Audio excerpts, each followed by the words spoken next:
Which is better for you, Toyota Veloz or Hyundai Stargazer X? This is gonna be very difficult for me, pero sige, tara, let's try to answer this. Naturally, by this time siguro, you guys know already, a lot of you already know that yours truly is a Toyota Veloz owner. So, possible you would say, of course, Toyota Veloz owner ka. So, that's why you're gonna say that. So, personally, ngayon pa lang sabihin ko na, Toyota Veloz ngayon pinili natin, di ba? So para sa akin, the best talaga ang Toyota Veloz para sa akin. Pero there are a lot of things after spending some time with both of these cars. Had the opportunity to spend a lot of time with the Hyundai Stargazer X with my friend, no, who just recently got a Stargazer X. Watch that review on our YouTube channel.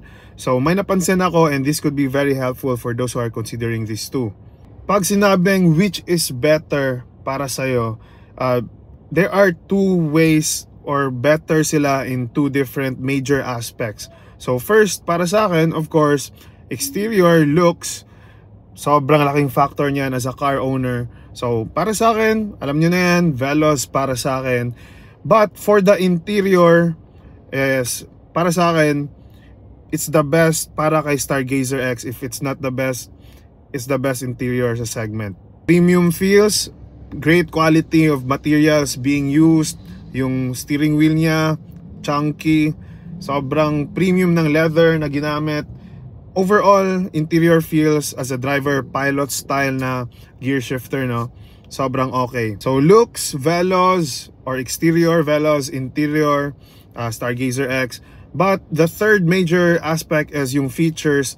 Sobrang dikit nilang dalawa. So kung usapang features, we can say na halos tabla tong dalawang to. Ang napansin ko lang talaga kay Stargazer X, meron siyang front sensors in a sense na tumutunog. Meron din naman si Veloz na front sensors, but both of them para dun sa emergency braking. Kay Veloz wala siyang tumutunog, but meron siyang 360 camera, so you can see. So I would rather see rather than hear. But then wala siyang cruise control si Veloz. Si Stargazer X meron siya na. So both of them halos tabla talaga sa features.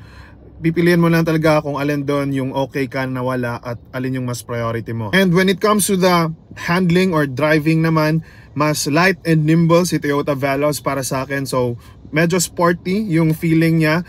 Kay Stargazer X, medyo ramdam mo yung bigat ng sasakyan, pero super powerful ka naman. So masaya pa rin siyang i-drive.